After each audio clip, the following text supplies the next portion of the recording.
नमस्कार साथियों, स्वागत है आपका स्टडी शिक्षा चैनल पर। आज के इस विशेष पुनरावृत्ति वीडियो में हम जानेंगे वंचित बच्चों की शिक्षा और उनके समायोजन से जुड़ी महत्वपूर्ण बातें। यह वीडियो खासतौर पर बीएड, एमडीयू, रोहतक पाठ्यक्रम की तैयारी कर रहे विद्यार्थियों के लिए है। अगर आप भी परीक्षा में बेहतर अंक लाना चाहते हैं तो इस वीडियो को अंत तक जरूर देखें। तो आइए शुरू करते हैं आज का ज्ञानवर्धक सत्र। यूनिट 4, वंचना और वंचित बच्चे, उनके समायोजन और शिक्षा के लिए उपाय। संसाधनों और अवसरों की कमी से जूझ रहे वंचित बच्चों को समायोजन और शिक्षा में महत्वपूर्ण चुनौतियों का सामना करना पड़ता है। उनके समायोजन के उपायों में सहायक वातावरण बनाना, संसाधनों तक पहुंच प्रदान करना और सामाजिक भावनात्मक आवश्यकताओं को संबोधित करना शामिल है। शैक्षिक हस्तक्षेपों को कौशल की नींव बनाने, विशेष सहायता प्रदान करने और सीखने के अवसरों तक समान पहुंच सुनिश्चित करने पर ध्यान केंद्रित करना चाहिए। समायोजन के उपाय। सहायक घरेलू वातावरण। एक स्थिर और पोषण करने वाला घरेलू माहौल बच्चे के विकास के लिए बहुत जरूरी है। इसमें भोजन, आश्रय और कपड़े जैसी बुनियादी जरूरतें प्रदान करना, साथ ही भावनात्मक समर्थन और मार्गदर्शन प्रदान करना शामिल हो सकता है। बचपन में मिली शिक्षा। प्रारंभिक बाल्यावस्था शिक्षा में निवेश करने से भविष्य में सीखने और विकास के लिए आधार मिल सकता है, जिससे बच्चों में भाषा कौशल, सामाजिक योग्यताएं और सीखने के प्रति रुचि विकसित करने में मदद मिल सकती है। सामाजिक और भावनात्मक आवश्यकताओं पर ध्यान देना। वंचितता का अनुभव करने वाले बच्चों को सामाजिक संपर्क, भावनात्मक विनियमन और आत्मसम्मान में कठिनाई हो सकती है। परामर्श, सहायता समूह और सकारात्मक सामाजिक अनुभव प्रदान करने से उन्हें ये कौशल विकसित करने में मदद मिल सकती है। मेंटरशिप और रोल मॉडलिंग। सकारात्मक रोल मॉडल और मार्गदर्शक मार्गदर्शन और सहायता प्रदान कर सकते हैं, जिससे बच्चों को आत्मसम्मान और उद्देश्य की भावना विकसित करने में मदद मिल सकती है। सामुदायिक संसाधन। पुस्तकालयों, सामुदायिक केंद्रों और मनोरंजक गतिविधियों जैसे सामुदायिक संसाधनों तक पहुंच सीखने और सहभागिता के अवसर प्रदान कर सकती है। शिक्षा के लिए उपाय। सांस्कृतिक रूप से प्रासंगिक पाठ्यक्रम। शैक्षिक कार्यक्रमों को सांस्कृतिक रूप से प्रासंगिक तथा वंचित बच्चों की विशिष्ट आवश्यकताओं और अनुभवों के प्रति उत्तरदायी बनाया जाना चाहिए। विशेष सहायता। जो बच्चे अपने शैक्षणिक विकास में पिछड़ गए हैं, उन्हें व्यक्तिगत सहायता की आवश्यकता हो सकती है, जैसे ट्यूशन, सुधारात्मक कार्यक्रम और विशेष शैक्षिक सेवाएं। प्रोत्साहन और छात्रवृत्तियां। छात्रवृत्ति और मुफ्त या रियायती मूल्य वाले स्कूल भोजन जैसे प्रोत्साहन प्रदान करने से यह सुनिश्चित करने में मदद मिल सकती है कि वंचित पृष्ठभूमि के बच्चों की शिक्षा तक पहुंच हो। उपचारात्मक कार्यक्रम। सुधारात्मक कार्यक्रम बच्चों को छूटे हुए शिक्षण अवसरों को प्राप्त करने तथा उनके शैक्षणिक प्रदर्शन को सुधारने में मदद कर सकते हैं। सतत एवं व्यापक मूल्यांकन (सीसीई). भारत में शुरू की गई मूल्यांकन प्रक्रिया सीसीई का उद्देश्य शैक्षिक और सहशैक्षणिक दोनों गतिविधियों का मूल्यांकन करना, विद्यार्थियों के कार्यभार को कम करना और समग्र क्षमताओं में सुधार करना है। प्रणालीगत मुद्दों पर ध्यान देना। गरीबी घटाना। गरीबी के मूल कारणों को संबोधित करना एक अधिक समतापूर्ण समाज बनाने के लिए आवश्यक है, जहां सभी बच्चों को अवसरों तक पहुंच प्राप्त हो। जागरूकता और वकालत को बढ़ावा देना। वंचित बच्चों की आवश्यकताओं के बारे में जागरूकता बढ़ाना तथा उनकी भलाई के लिए नीतियों की वकालत करना अधिक न्यायपूर्ण तथा समतामूलक समाज के निर्माण के लिए महत्वपूर्ण है। शिक्षा में निवेश। शिक्षा में निवेश करना, विशेष रूप से हाशिए पर पड़े समूहों के लिए, गरीबी के चक्र को तोड़ने और उन्नति के अवसर प्रदान करने के लिए आवश्यक है। गरीबी और वैश्वीकरण के संदर्भ में बचपन, गरीबी और वैश्वीकरण के संदर्भ में बचपन चुनौतियों और अवसरों के जटिल अंतर संबंध से चिह्नित है। गरीबी आवश्यक संसाधनों और अवसरों तक पहुंच को प्रतिबंधित करती है, जबकि वैश्वीकरण, हालांकि संभावित रूप से सकारात्मक है, मौजूदा असमानताओं को भी बढ़ा सकता है, खासकर बाल विकास के क्षेत्र में। गरीबी और बचपन पर इसका प्रभाव। विकासात्मक बाधाएं। गरीबी जन्म से पहले ही बच्चे के विकास को महत्वपूर्ण रूप से प्रभावित कर सकती है, मातृ स्वास्थ्य को प्रभावित कर सकती है और संभावित रूप से कुपोषण और बीमारी को जन्म दे सकती है, जो जीवित रहने और कल्याण में बाधा उत्पन्न कर सकती है। स्वास्थ्य और अच्छाई। गरीबी के कारण कुपोषण, स्वास्थ्य देखभाल तक पहुंच में कमी तथा रोकथाम योग्य बीमारियों का खतरा बढ़ता है, जिससे बच्चों के शारीरिक और मानसिक स्वास्थ्य पर बुरा असर पड़ता है। शैक्षिक असमानताएं। निम्न आय वाले परिवारों के बच्चों को शिक्षा में चुनौतियों का सामना करना पड़ सकता है, जिसमें कम वित्त पोषित स्कूलों में जाना, संसाधनों तक पहुंच का अभाव तथा खाद्य असुरक्षा जैसे कारकों के कारण एकाग्रता और सीखने में कठिनाई का सामना करना शामिल है। मानसिक स्वास्थ्य। गरीबी से निराशा की भावना पैदा हो सकती है, जिससे चिंता और अवसाद जैसी मानसिक स्वास्थ्य संबंधी समस्याएं पैदा हो सकती हैं। शोषण और दुरुपयोग। गरीबी के कारण बाल श्रम, बाल विवाह तथा अन्य प्रकार के शोषण एवं दुर्व्यवहार की संभावना बढ़ जाती है। विषाक्त तनाव। गरीबी से जुड़ा दीर्घकालिक तनाव प्रारंभिक मस्तिष्क विकास पर नकारात्मक प्रभाव डाल सकता है, जिससे संज्ञानात्मक हानि और अन्य दीर्घकालिक परिणाम हो सकते हैं। वैश्वीकरण और बचपन पर इसका प्रभाव। सकारात्मक संभावना। वैश्वीकरण आर्थिक विकास के अवसर प्रदान कर सकता है, जिससे जीवन स्तर में सुधार होगा तथा शिक्षा और संसाधनों तक पहुंच बढ़ेगी, जिसका बच्चों के जीवन पर सकारात्मक प्रभाव पड़ सकता है। नकारात्मक प्रभाव। हालांकि वैश्वीकरण मौजूदा असमानताओं को और भी बढ़ा सकता है और बच्चों के लिए नई चुनौतियां पैदा कर सकता है। उदाहरण के लिए, इससे ये हो सकता है: श्रम बाजार में शोषण, आर्थिक कठिनाई के कारण बच्चों को श्रम करने के लिए मजबूर किया जा सकता है। बढ़ी हुई खपत, मीडिया और विज्ञापन उपभोक्ता संस्कृति को बढ़ावा दे सकते हैं, बच्चों की इच्छाओं को प्रभावित कर सकते हैं और संभावित रूप से अस्वास्थ्यकर आदतों को जन्म दे सकते हैं। सांस्कृतिक और सामाजिक बदलाव। वैश्वीकरण के कारण संस्कृतियों और मूल्यों में टकराव हो सकता है, जिसका संभावित रूप से बच्चों के समाजीकरण और पहचान पर प्रभाव पड़ सकता है।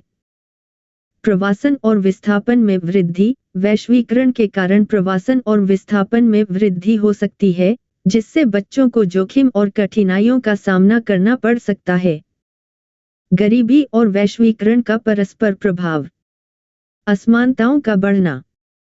वैश्वीकरण मौजूदा असमानताओं को बढ़ा सकता है, जिससे गरीब बच्चों के लिए अवसरों और संसाधनों तक पहुंच बनाना अधिक चुनौतीपूर्ण हो जाएगा। लक्षित हस्तक्षेप की आवश्यकता। बचपन पर गरीबी और वैश्वीकरण के प्रभाव को संबोधित करने के लिए लक्षित हस्तक्षेप की आवश्यकता है, जो गरीबी के मूल कारणों और वैश्वीकरण के नकारात्मक परिणामों, दोनों को संबोधित करें। बाल अधिकारों का महत्व।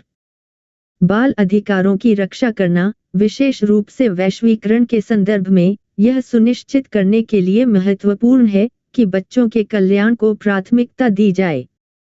समावेशी नीतियों की आवश्यकता। नीतियां समावेशी होनी चाहिए तथा वैश्वीकरण से प्रभावित बच्चों, जिनमें हाशिए पर पड़े समुदायों के बच्चे भी शामिल हैं, की विविध आवश्यकताओं और परिस्थितियों पर विचार किया जाना चाहिए। किशोरों के तनाव से संबंधित वर्तमान मुद्दे और शिक्षक की भूमिका। बढ़ता अकेलापन, बदलता पारिवारिक ढांचा और बढ़ती लापरवाही। किशोरावस्था में तनाव एक महत्वपूर्ण मुद्दा है, जिसके स्रोत शैक्षणिक दबाव, साथियों के साथ संबंध, पारिवारिक गतिशीलता और वयस्कता में संक्रमण हैं। शिक्षक सकारात्मक और सहायक कक्षा वातावरण को बढ़ावा देकर, मार्गदर्शन प्रदान करके और छात्रों की जरूरतों को पूरा करने के लिए परिवारों से जुड़कर छात्रों का समर्थन करने में महत्वपूर्ण भूमिका निभाते हैं। किशोर तनाव से संबंधित वर्तमान मुद्दे। शैक्षणिक तनाव। हाई स्कूल के छात्रों को अक्सर अकादमिक रूप से उत्कृष्टता प्राप्त करने के दबाव का सामना करना पड़ता है, जिसमें परीक्षा की चिंता और ग्रेड की चिंता भी शामिल है। साथियों का दबाव और सामाजिक गतिशीलता। सामाजिक रिश्तों, बदमाशी और साथियों के प्रभाव से तनाव बढ़ सकता है। परिवार का गतिविज्ञान। माता पिता के साथ मतभेद, माता पिता की अपेक्षाएं और पारिवारिक संरचना में परिवर्तन किशोरों के लिए तनाव पैदा कर सकते हैं। वयस्कता में संक्रमण। वयस्कता में प्रवेश की चुनौतियां और अनिश्चितताएं, जिनमें कैरियर के विकल्प और स्वतंत्रता भी शामिल हैं, तनावपूर्ण हो सकती हैं। मानसिक स्वास्थ्य संबंधी चिंताएं। किशोरों में चिंता, अवसाद और आत्महत्या की प्रवृत्ति की बढ़ती दरें मानसिक स्वास्थ्य सहायता की आवश्यकता को उजागर करती हैं। कोविड का प्रभाव। महामारी ने मौजूदा तनाव को और बढ़ा दिया है तथा नई चुनौतियां पेश की हैं, जिसका असर छात्रों और शिक्षकों दोनों पर पड़ रहा है। किशोरों के तनाव को दूर करने में शिक्षक की भूमिका। सकारात्मक कक्षा वातावरण बनाना। शिक्षक एक सहयोगी और समावेशी कक्षा का निर्माण कर सकते हैं, जहां विद्यार्थी सुरक्षित और सम्मानित महसूस करें। मार्गदर्शन और सहायता प्रदान करना। शिक्षक शैक्षणिक चुनौतियों, सामाजिक मुद्दों और व्यक्तिगत विकास पर मार्गदर्शन दे सकते हैं। परिवारों से जुड़ना। शिक्षक किशोरों की सहायता के लिए एकीकृत दृष्टिकोण बनाने हेतु अभिभावकों के साथ सहयोग कर सकते हैं। मानसिक स्वास्थ्य संबंधी चिंताओं को पहचानना और उनका समाधान करना। शिक्षकों को तनाव और मानसिक स्वास्थ्य संबंधी चिंताओं के लक्षणों की पहचान करने तथा विद्यार्थियों को उचित संसाधनों से जोड़ने के लिए प्रशिक्षित किया जाना चाहिए। जीवन कौशल को बढ़ावा देना। शिक्षक छात्रों को आवश्यक जीवन कौशल, जैसे समस्या समाधान, संचार और भावनात्मक विनियमन विकसित करने में मदद कर सकते हैं। सकारात्मक व्यवहार का अनुकरण।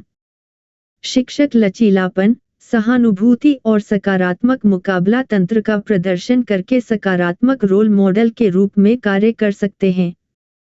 माइंडफुलनेस और विश्राम तकनीकों को शामिल करना। अध्यापक छात्रों को तनाव प्रबंधन में मदद करने के लिए गहरी सांस लेने, कल्पना करने और ध्यान लगाने जैसी तकनीकों का प्रशिक्षण दे सकते हैं। छात्रों की आवश्यकताओं की वकालत करना।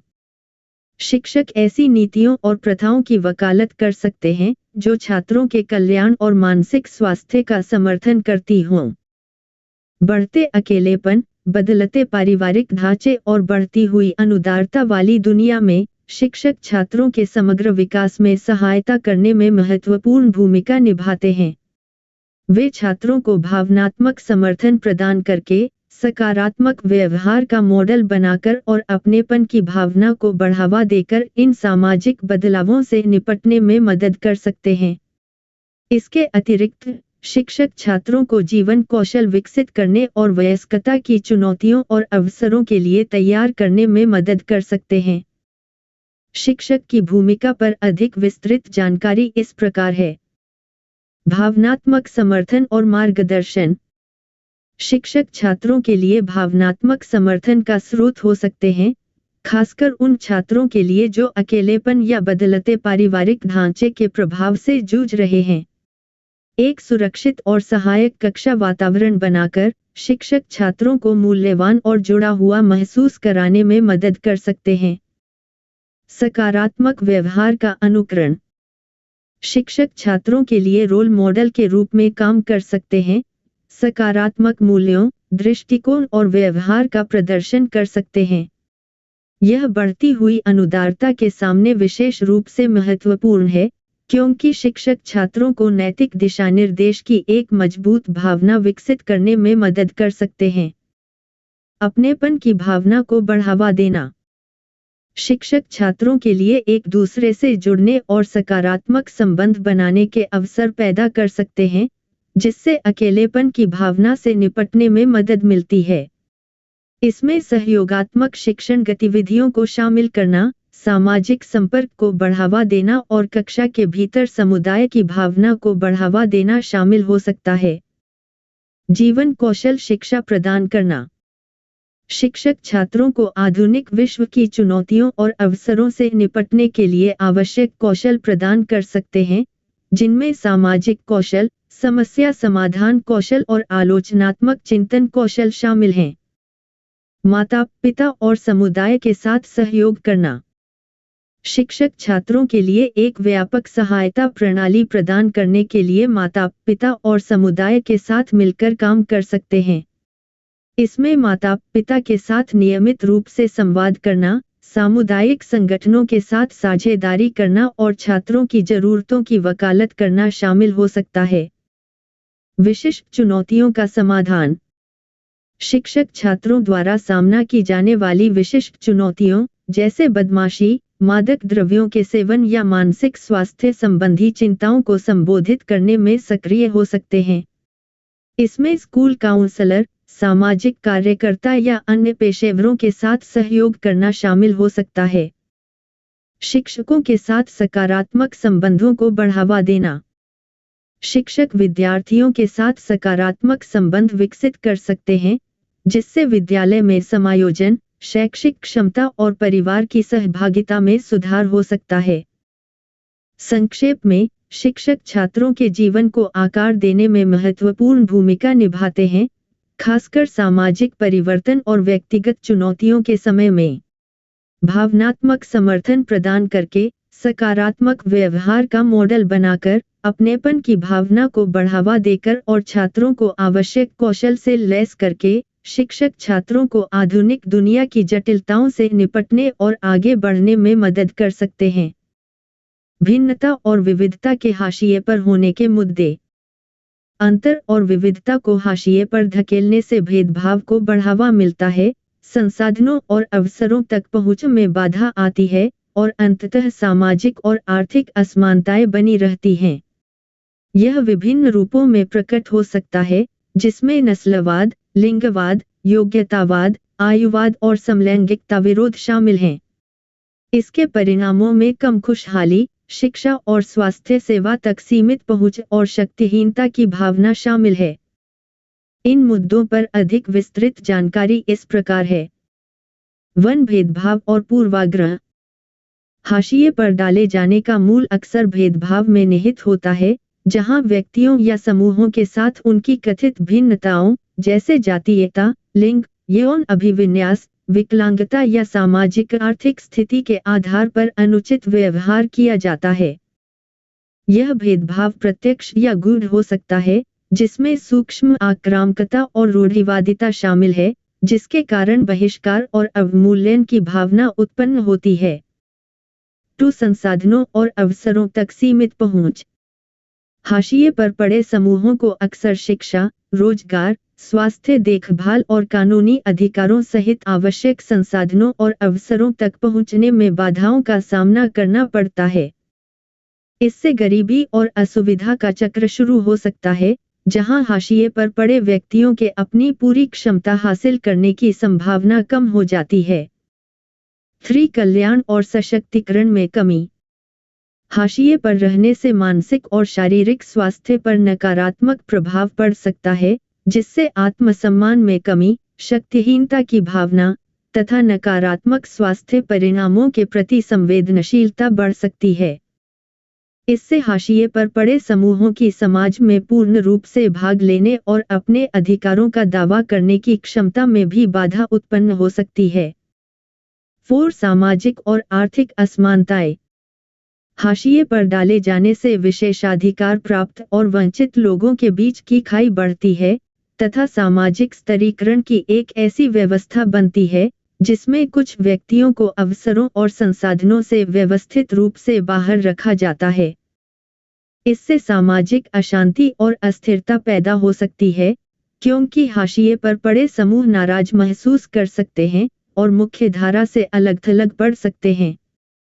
भारत में हाशिए पर डाले जाने के उदाहरण: अनुसूचित जाति और जनजाति। इन समूहों को ऐतिहासिक रूप से गंभीर सामाजिक और आर्थिक असुविधाओं का सामना करना पड़ा है, जिनमें भेदभाव, शिक्षा और स्वास्थ्य सेवा तक पहुंच की कमी और मुख्यधारा के समाज से बहिष्कार शामिल है। मुसलमान। भारत में मुसलमानों जैसे धार्मिक अल्पसंख्यकों को भेदभाव और हिंसा का सामना करना पड़ता है, जिसके परिणामस्वरूप अक्सर उन्हें हाशिए पर डाल दिया जाता है और संसाधनों तक उनकी पहुंच सीमित हो जाती है। औरत। महिलाएं अक्सर जीवन के विभिन्न पहलुओं जैसे शिक्षा, रोजगार और राजनीतिक भागीदारी में हाशिए पर रहती हैं।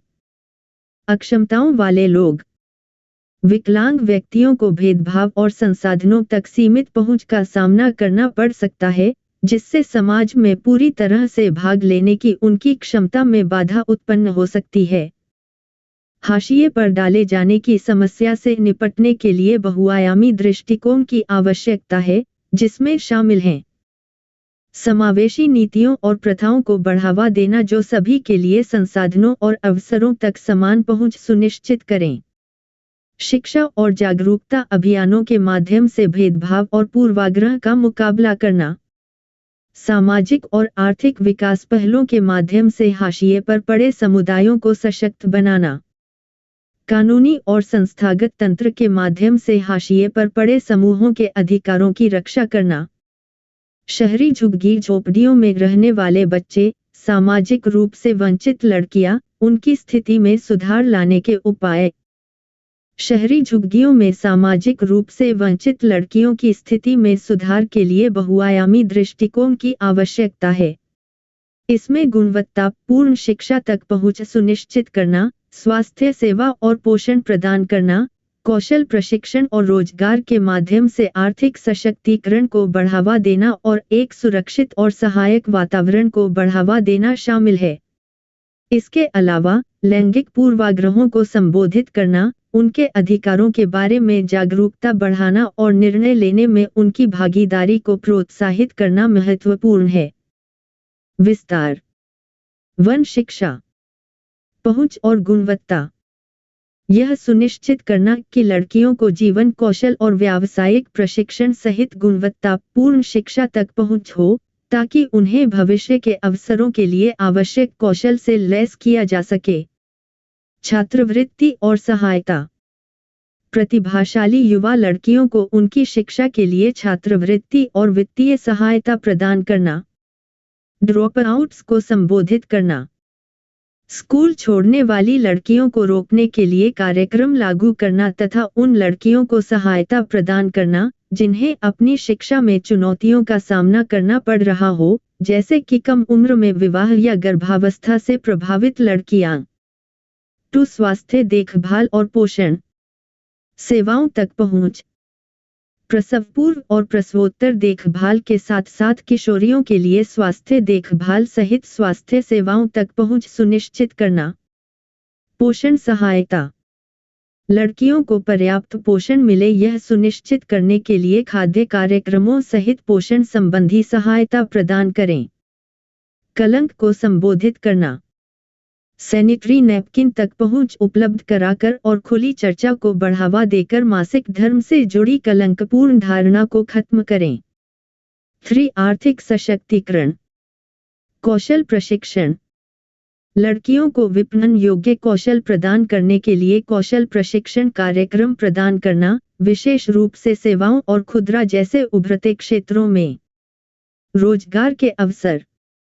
रोजगार के अवसर उपलब्ध कराना तथा प्रशिक्षित लड़कियों को कंपनियों एवं संगठनों से जोड़ना। उद्यमिता। प्रशिक्षण या प्रत्यक्ष वित्त पोषण के माध्यम से लड़कियों को अपना उद्यम विकसित करने में सहायता प्रदान करना। सुरक्षित एवं सहायक वातावरण। बचाव और सुरक्षा। उच्च अपराध दर और बच्चों के खेलने के लिए सुरक्षित स्थानों की कमी जैसे मुद्दों का समाधान करके झुग्गी झोपड़ी क्षेत्रों में सुरक्षा में सुधार लाना। सामुदायिक संवाद। लैंगिक पूर्वाग्रहों को दूर करने और लड़कियों के अधिकारों के प्रति सम्मान की संस्कृति को बढ़ावा देने के लिए सामुदायिक संवाद में शामिल हों। सुरक्षित स्थान। लड़कियों के व्यक्तिगत और व्यावसायिक विकास के लिए सुरक्षित स्थान बनाएं, जैसे स्कूल के बाद के कार्यक्रम और सामुदायिक केंद्र। 5 लैंगिक पूर्वाग्रहों को संबोधित करना और समानता को बढ़ावा देना। जागरूकता अभियान। मानसिकता बदलने और लैंगिक समानता को बढ़ावा देने के लिए जागरूकता अभियान चलाएं। निर्णय लेने में भागीदारी। घरेलू और सामुदायिक स्तर पर निर्णय लेने की प्रक्रिया में लड़कियों की भागीदारी को प्रोत्साहित करें। शीघ्र विवाह पर विचार। कम उम्र में विवाह के मुद्दे और लड़कियों के जीवन और अवसरों पर इसके परिणामों पर ध्यान दें। इन प्रमुख क्षेत्रों पर ध्यान देकर शहरी मलिन बस्तियों में सामाजिक रूप से वंचित लड़कियों की स्थिति में सुधार लाना तथा सभी के लिए अधिक समतापूर्ण समाज का निर्माण करना संभव है। माता पिता से अलग हुए बच्चों के पालन पोषण की प्रथाएं। क्रेच में अलग हुए बच्चों के पालन पोषण की प्रथाएं। अनाथालयों में बच्चों की देखभाल की प्रथाएं। क्रेच, अनाथालय या पालक देखभाल में माता पिता से अलग हुए बच्चों के लिए बाल पालन प्रथाओं में एक सुरक्षित और पोषण करने वाला वातावरण प्रदान करना शामिल है, साथ ही अलगाव की विशिष्ट चुनौतियों का समाधान भी करना शामिल है। क्रेच आमतौर पर संरचित दैनिक दिनचर्या, पाठ्यक्रम और मुक्त खेल पर ध्यान केंद्रित करते हैं। अनाथालय अधिक व्यक्तिगत दृष्टिकोण प्रदान कर सकते हैं, जिसमें बच्चे अलग अलग पाठ्यक्रम और रुचियों का पालन करते हैं। अलग हुए बच्चों को अक्सर उनके भावनात्मक कल्याण पर विशेष ध्यान देने की आवश्यकता होती है, जिसमें अलगाव की चिंता को दूर करना और लगाव के आंकड़ों को बढ़ावा देना शामिल है। क्रेच में बच्चों का पालन पोषण। संरचित दिनचर्या। क्रेच में अक्सर भोजन, झपकी और गतिविधियों के लिए निर्धारित समय के साथ एक निश्चित दैनिक कार्यक्रम होता है। पाठ्यक्रम और शिक्षा। दिन भर में शैक्षिक गतिविधियों को शामिल किया जाता है, जिसमें अक्सर समूह सत्र और छोटे आयु समूह निर्देश शामिल होते हैं। समाजीकरण। क्रेच बच्चों को साथियों और देखभाल करने वालों के साथ बातचीत करने का अवसर प्रदान करते हैं, जिससे सामाजिक कौशल और भावनात्मक विकास को बढ़ावा मिलता है। Free play. असंरचित खेल समय बच्चों को अन्वेषण, प्रयोग करने तथा अपनी रचनात्मकता और समस्या समाधान कौशल को विकसित करने का अवसर देता है। अनाथालयों में बच्चों का पालन पोषण। व्यक्तिगत दृष्टिकोण। यह समझते हुए कि प्रत्येक बच्चे की आवश्यकताएं और रुचियां अलग अलग होती हैं, अनाथालय विभिन्न प्रकार के पाठ्यक्रम और गतिविधियां प्रदान कर सकते हैं। कौशल विकास। बच्चे खाना पकाने, हेयर ड्रेसिंग या कला जैसे पाठ्यक्रमों में भाग ले सकते हैं, जिससे उन्हें कौशल विकसित करने और अपने शौक खोजने में मदद मिलेगी। सामाजिक समर्थन। अनाथालय सामुदायिक भावना और समर्थन प्रदान करते हैं तथा बच्चों को संस्थागत जीवन की चुनौतियों से निपटने में मदद करते हैं। व्यक्तिगत विकास। अनाथालय व्यक्तिगत विकास और प्रगति में सहायक हो सकते हैं, जिससे बच्चों को अपनी रुचियों का पता लगाने और अपनी क्षमता को खोजने का अवसर मिलता है। अलग हुए बच्चों का पालन पोषण। अलगाव की चिंता का समाधान। अपने माता पिता से अलग हुए बच्चों को चिंता और परेशानी का अनुभव हो सकता है, जिसके लिए सहायक रणनीतियों और निरंतर देखभाल की आवश्यकता होती है। संलग्न आंकड़े स्थापित करना। निरंतर और पोषण करने वाले देखभालकर्ता उपलब्ध कराने से बच्चों को सुरक्षित लगाव बनाने और विश्वास की भावना विकसित करने में मदद मिल सकती है। भावनात्मक समर्थन। देखभाल करने वालों को बच्चे की भावनात्मक जरूरतों के प्रति संवेदनशील होना चाहिए तथा उसे सांत्वना और आश्वासन प्रदान करना चाहिए। सुरक्षित एवं पोषणकारी वातावरण का निर्माण। बच्चों को एक स्थिर और पूर्वानुमानित वातावरण की आवश्यकता होती है, जो उनके भावनात्मक और मनोवैज्ञानिक कल्याण को बढ़ावा दे। पारिवारिक संबंधों को बढ़ावा देना। जब उपयुक्त हो, तो देखभालकर्ता परिवार के सदस्यों के साथ संपर्क को सुगम बना सकते हैं और बच्चों को अपनी विरासत के साथ संबंध बनाए रखने में मदद कर सकते हैं। चुनौतियां और विचारणीय बातें। सदमा। माता पिता से अलग होना एक दुखद अनुभव हो सकता है, विशेषकर छोटे बच्चों के लिए। अनुलग्नक संबंधी समस्याएं। यदि बच्चों की आवश्यकताओं की निरंतर पूर्ति नहीं की जाती है, तो उन्हें सुरक्षित लगाव बनाने में कठिनाई हो सकती है। संस्थागत देखभाल। संस्थागत व्यवस्थाएं पारिवारिक घरों के समान व्यक्तिगत ध्यान और सहायता प्रदान नहीं कर सकती हैं। समाजीकरण। संस्थानों में बच्चों को अपने साथियों और समुदाय के सदस्यों के साथ बातचीत करने के अवसर सीमित हो सकते हैं। दीर्घकालिक प्रभाव। माता पिता से अलगाव का बच्चे के भावनात्मक, सामाजिक और संज्ञानात्मक विकास पर स्थायी प्रभाव पड़ सकता है। स्कूली शिक्षा, साथियों का प्रभाव, स्कूल की संस्कृति, शिक्षकों के साथ संबंध, शिक्षक की अपेक्षाएं और स्कूल की उपलब्धियां। स्कूल से बाहर रहना, अधिक उम्र में शिक्षार्थी। स्कूली शिक्षा में विभिन्न सामाजिक और शैक्षणिक पहलू शामिल होते हैं, जिसमें साथियों का प्रभाव, स्कूल की संस्कृति, शिक्षकों के साथ संबंध और शिक्षक की अपेक्षाएं शामिल हैं, जो सभी छात्र की उपलब्धि को प्रभावित करते हैं। स्कूल से बाहर होना या अधिक उम्र का छात्र होना इस संदर्भ में अनूठी चुनौतियां और विचार प्रस्तुत करता है। विस्तार। 1 सामाजिक प्रभाव। सहकर्मी प्रभाव। एक छात्र का सामाजिक दायरा और साथियों के साथ संबंध उसके शैक्षणिक प्रदर्शन और कल्याण को महत्वपूर्ण रूप से प्रभावित करते हैं। सकारात्मक सहकर्मी संबंध एक सहायक शिक्षण वातावरण को बढ़ावा दे सकते हैं, सहयोग को प्रोत्साहित कर सकते हैं और सीखने की प्रेरणा को बढ़ा सकते हैं। इसके विपरीत, नकारात्मक सहकर्मी प्रभाव, जैसे कि बदमाशी या शैक्षणिक बेईमानी, एक छात्र के आत्मसम्मान, प्रेरणा और शैक्षणिक उपलब्धि को नकारात्मक रूप से प्रभावित कर सकते हैं। स्कूल संस्कृति। स्कूल में प्रचलित मूल्य, मानदंड और अपेक्षाएं छात्रों के व्यवहार, दृष्टिकोण और शैक्षणिक जुड़ाव को प्रभावित कर सकती हैं। एक सकारात्मक स्कूल संस्कृति जो सम्मान, सहयोग और शैक्षणिक उपलब्धि पर जोर देती है, एक सहायक शिक्षण वातावरण को बढ़ावा दे सकती है। शिक्षक छात्र संबंध। शिक्षकों और छात्रों के बीच संबंधों की गुणवत्ता छात्रों के सीखने और विकास में महत्वपूर्ण भूमिका निभाती है। विश्वास, सम्मान और समर्थन की विशेषता वाले सकारात्मक संबंध छात्रों की भागीदारी को बेहतर बना सकते हैं, व्यवहार संबंधी मुद्दों को कम कर सकते हैं और शैक्षणिक सफलता को बढ़ावा दे सकते हैं। शिक्षक की अपेक्षाएं। शिक्षक की अपेक्षाएं, पाइगमेलियन प्रभाव, के माध्यम से छात्र के प्रदर्शन को महत्वपूर्ण रूप से प्रभावित कर सकती हैं, जहां सकारात्मक अपेक्षाएं बेहतर परिणामों की ओर ले जाती हैं और इसके विपरीत, शिक्षक अपने संचार और प्रतिक्रिया के माध्यम से छात्रों के आत्मसम्मान और शैक्षणिक आत्मविश्वास को भी प्रभावित कर सकते हैं।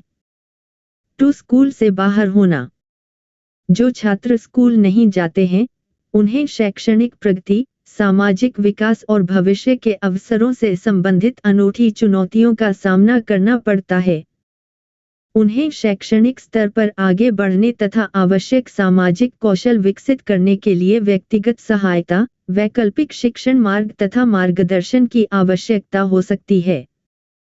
पारिवारिक परिस्थितियां, आर्थिक बाधाएं और व्यक्तिगत चुनौतियां जैसे कारक स्कूल से बाहर रहने में योगदान दे सकते हैं। 3 अधिक आयु के शिक्षार्थी। अधिक आयु वाले शिक्षार्थी या किसी निश्चित कक्षा स्तर पर अपने सहपाठियों से अधिक आयु वाले विद्यार्थी, सामाजिक एकीकरण, शैक्षिक समायोजन और सीखने की शैलियों में संभावित अंतर से संबंधित चुनौतियों का भी सामना कर सकते हैं। उन्हें व्यक्तिगत सहायता, विभेदित निर्देश और अपने साथियों के साथ संबंध बनाने के अवसरों की आवश्यकता हो सकती है। अधिक आयु में शिक्षार्थी बनने के कारणों में पारिवारिक परिस्थितियां, शैक्षिक व्यवधान या विकासात्मक अंतर शामिल हो सकते हैं। 4 अंतर संबंध। यह पहचानना महत्वपूर्ण है कि ये कारक आपस में जुड़े हुए हैं और एक दूसरे को प्रभावित करते हैं। उदाहरण के लिए, एक सकारात्मक स्कूल संस्कृति सकारात्मक सहकर्मी संबंधों को बढ़ावा दे सकती है और मजबूत शिक्षक छात्र संबंध छात्र जुड़ाव को बेहतर बना सकते हैं। इसी तरह, स्कूल से बाहर होना या अधिक उम्र का छात्र होना छात्र की अपने साथियों के साथ जुड़ने और शिक्षकों के साथ सकारात्मक संबंध बनाने की क्षमता को प्रभावित कर सकता है।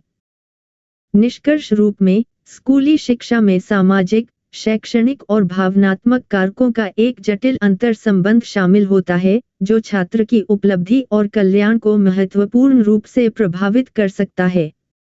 इन प्रभावों को समझना और उचित सहायता प्रदान करना सभी छात्रों के लिए एक सकारात्मक और प्रभावी शिक्षण वातावरण बनाने के लिए महत्वपूर्ण है।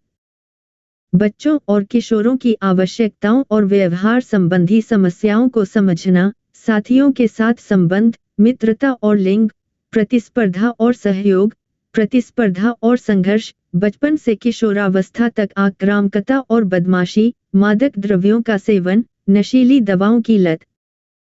बच्चों और किशोरों को समझने के लिए उनकी विकसित होती सामाजिक और भावनात्मक जरूरतों को पहचानना जरूरी है। बचपन से लेकर किशोरावस्था तक, साथियों के साथ संबंध, जिसमें दोस्ती, लैंगिक भूमिकाएं और सामाजिक संपर्क शामिल हैं, बहुत महत्वपूर्ण होते हैं। प्रतिस्पर्धा और सहयोग, विकास के लिए जरूरी होते हुए भी, कभी-कभी संघर्ष और आक्रामकता का कारण बन सकते हैं। बदमाशी, मादक द्रव्यों का सेवन और नशीली दवाओं की लत गंभीर चिंताएं हैं, जिन पर ध्यान देने और निवारक उपायों की आवश्यकता होती है। प्रारंभिक बचपन। समकक्ष लोग। शिशु और छोटे बच्चे साथियों के साथ बातचीत करना शुरू कर देते हैं, प्रारंभिक सामाजिक कौशल विकसित करते हैं और सामाजिक मानदंडों को समझते हैं। दोस्ती। युवा बच्चे साझा रुचियों और गतिविधियों के आधार पर सरल मित्रता बनाते हैं। लिंग। बच्चे लिंग आधारित रूढ़िवादिता और प्राथमिकताएं विकसित करने लगते हैं, जो उनके खेल और सामाजिक संबंधों को प्रभावित कर सकती हैं। प्रतिस्पर्धा और सहयोग। बच्चे सरल खेलों और गतिविधियों में प्रतिस्पर्धा करना सीखते हैं और वे साझा लक्ष्यों को प्राप्त करने के लिए सहयोग के महत्व को समझने लगते हैं।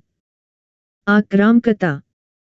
बच्चे जब हताशा और सामाजिक संघर्षों को प्रबंधित करना सीखते हैं, तो वे काटने या मारने जैसे आक्रामक व्यवहार प्रदर्शित कर सकते हैं। मध्य बचपन। दोस्ती। मित्रता अधिक सार्थक और स्थायी हो जाती है, क्योंकि बच्चे साझा मूल्यों और रुचियों के आधार पर मित्र चुनते हैं। सहकर्मी समूह। बच्चे अपने साथियों के समूह बनाना शुरू कर देते हैं, जो उनके विश्वासों और व्यवहारों को प्रभावित कर सकते हैं। लिंग। लिंग संबंधी भूमिकाएं अधिक प्रमुख हो जाती हैं और बच्चों को कुछ निश्चित व्यवहारों के अनुरूप ढलने के लिए सामाजिक दबाव का सामना करना पड़ सकता है। प्रतिस्पर्धा और सहयोग। प्रतियोगिता अधिक संरचित हो जाती है, जिसमें अक्सर स्कूल की गतिविधियां और पाठ्येतर कार्यक्रम शामिल होते हैं। टीम के खेल और समूह परियोजनाओं के लिए सहयोग अभी भी महत्वपूर्ण है। आक्रामकता और धमकाना। बदमाशी एक अधिक गंभीर मुद्दा बन जाती है, जिसमें बच्चों को मौखिक, शारीरिक और संबंधपरक बदमाशी का सामना करना पड़ता है। किशोरावस्था। दोस्ती। किशोर घनिष्ठ मित्रता बनाते हैं, जो उन्हें भावनात्मक समर्थन और अपनेपन की भावना प्रदान करती है। सहकर्मी समूह। किशोर सामाजिक मान्यता और पहचान निर्माण के लिए बहुत अधिक मात्रा में समकक्ष समूहों पर निर्भर रहते हैं। लिंग। लिंग संबंधी भूमिकाएं किशोरों के व्यवहार को प्रभावित करती रहती हैं, तथा व्यक्ति अपनी पहचान और कामुकता की खोज कर सकते हैं। प्रतिस्पर्धा और संघर्ष। शैक्षणिक, एथलेटिक्स और सामाजिक जीवन में प्रतिस्पर्धा से सहकर्मी समूहों में संघर्ष और तनाव पैदा हो सकता है। आक्रामकता और धमकाना। बदमाशी एक समस्या बनी रह सकती है, खास तौर पर ऑनलाइन सेटिंग में किशोरों द्वारा प्रभुत्व और सामाजिक स्थिति स्थापित करने की कोशिश के कारण आक्रामक व्यवहार बढ़ सकता है। मादक द्रव्यों का सेवन और नशीली दवाओं की लत। किशोरों में मादक द्रव्यों के सेवन और नशीली दवाओं की लत लगने का खतरा अधिक होता है, जो साथियों के दबाव और दूसरों के साथ तालमेल बिठाने या प्रयोग करने की इच्छा से प्रभावित होते हैं। व्यवहार संबंधी समस्याओं का समाधान। समय से पहले हस्तक्षेप। व्यवहार संबंधी समस्याओं की शुरुआत में ही पहचान करके उनका समाधान करने से उन्हें बढ़ने से रोका जा सकता है। परिवार का समर्थन। मजबूत पारिवारिक रिश्ते स्वस्थ सामाजिक और भावनात्मक विकास के लिए आधार प्रदान कर सकते हैं। स्कूल आधारित कार्यक्रम। स्कूल बदमाशी विरोधी कार्यक्रम लागू कर सकते हैं और सकारात्मक सामाजिक कौशल को बढ़ावा दे सकते हैं। मानसिक स्वास्थ्य सहायता। व्यवहारिक या भावनात्मक समस्याओं का सामना कर रहे बच्चों और किशोरों को मानसिक स्वास्थ्य सहायता और परामर्श से लाभ हो सकता है। मादक द्रव्यों के सेवन का उपचार। पेशेवर लोग मादक द्रव्यों के सेवन या लत से जूझ रहे व्यक्तियों की मदद कर सकते हैं। मुख्य विचार। व्यक्तिगत अंतर। बच्चे और किशोर अलग अलग गति से विकसित होते हैं तथा उनकी जरूरतें और चुनौतियां भी भिन्न होती हैं। सांस्कृतिक संदर्भ। सामाजिक मानदंड और अपेक्षाएं विभिन्न संस्कृतियों में भिन्न हो सकती हैं, जो साथियों के रिश्तों और व्यवहारों को प्रभावित करती हैं। विकासात्मक चरण। बच्चों और किशोरों के विकासात्मक चरणों को समझना उचित सहायता प्रदान करने के लिए महत्वपूर्ण है। वातावरणीय कारक। गरीबी, पारिवारिक तनाव और संसाधनों तक पहुंच जैसे कारक बच्चे के विकास और व्यवहार को प्रभावित कर सकते हैं। बचपन और किशोरावस्था में बच्चों के निर्माण और अनुभव पर वैश्वीकरण, शहरीकरण और आर्थिक परिवर्तनों का प्रभाव। वैश्वीकरण, शहरीकरण और आर्थिक परिवर्तन बचपन और किशोरावस्था के अनुभवों के निर्माण को महत्वपूर्ण रूप से बदल देते हैं। शहरी क्षेत्रों में बच्चे वैश्वीकृत उपभोक्तावाद, प्रौद्योगिकी और सांस्कृतिक प्रभावों के संपर्क में आते हैं, जो संभावित रूप से उनके पारंपरिक मूल्यों और पारिवारिक गतिशीलता को प्रभावित करते हैं। आर्थिक परिवर्तन और शहरीकरण असमानताओं को भी बढ़ा सकते हैं, जिससे गरीबी, बाल श्रम और संसाधनों तक पहुंच में कमी आती है, जिससे बच्चों की भलाई और विकास प्रभावित होता है, खासकर अनौपचारिक बस्तियों और मलिन बस्तियों में। बचपन पर प्रभाव। वैश्वीकरण और उपभोक्तावाद। शहरी क्षेत्रों में बच्चे वैश्विक ब्रांडों, मीडिया और मनोरंजन से तेजी से प्रभावित हो रहे हैं, जिसके कारण भोजन, कपड़े और अवकाश गतिविधियों के प्रति उनकी प्राथमिकताओं में बदलाव आ रहा है। शहरीकरण और पारिवारिक गतिशीलता। शहरीकरण के कारण एकल परिवार विकसित हो सकते हैं, जिससे पारंपरिक पारिवारिक संरचना और बच्चों को उपलब्ध सहायता प्रणालियां प्रभावित हो सकती हैं। आर्थिक असमानता और बाल श्रम। गरीबी और आर्थिक कठिनाई बच्चों को बाल श्रम में संलग्न होने के लिए मजबूर कर सकती है, जिससे उनका शोषण हो सकता है तथा उनकी शिक्षा और विकास में बाधा उत्पन्न हो सकती है। संसाधनों तक पहुंच। आर्थिक परिवर्तन और शहरीकरण शिक्षा, स्वास्थ्य देखभाल और आवास जैसे आवश्यक संसाधनों तक पहुंच को प्रभावित कर सकते हैं, जिससे बच्चों के स्वास्थ्य और कल्याण पर असर पड़ सकता है। किशोरावस्था पर प्रभाव। मानसिक स्वास्थ्य। आर्थिक कठिनाई और सामाजिक असमानताएं किशोरों के मानसिक स्वास्थ्य पर नकारात्मक प्रभाव डाल सकती हैं, जिससे तनाव, चिंता और अवसाद बढ़ सकता है। शैक्षिक अवसर।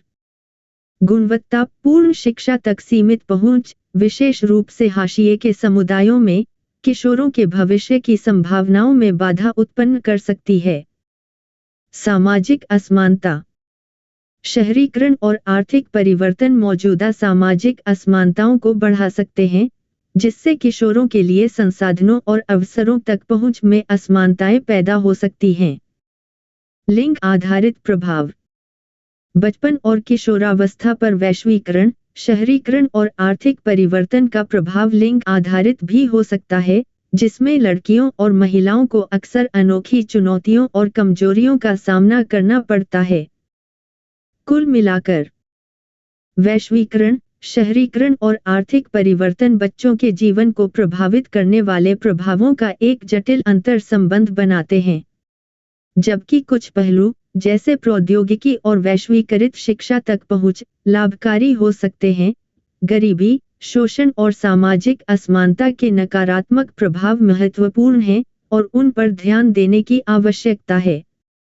इन चुनौतियों का समाधान करने के लिए एक बहुआयामी दृष्टिकोण की आवश्यकता है, जिसमें सामाजिक नीतियां, आर्थिक सुधार और शिक्षा और स्वास्थ्य सेवा में निवेश शामिल है, विशेष रूप से कमजोर बच्चों और किशोरों के लिए। तो साथियों, यह था हमारा संक्षिप्त लेकिन उपयोगी पुनरावृत्ति सत्र, वंचित बच्चों और उनकी शिक्षा से जुड़ी चुनौतियां पर।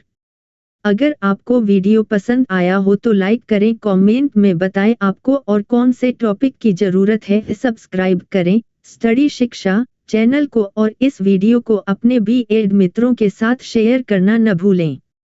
याद रखिए, शिक्षा की शक्ति से ही समाज में बदलाव आता है। मिलते हैं अगले वीडियो में, तब तक पढ़ते रहिए और आगे बढ़ते रहिए।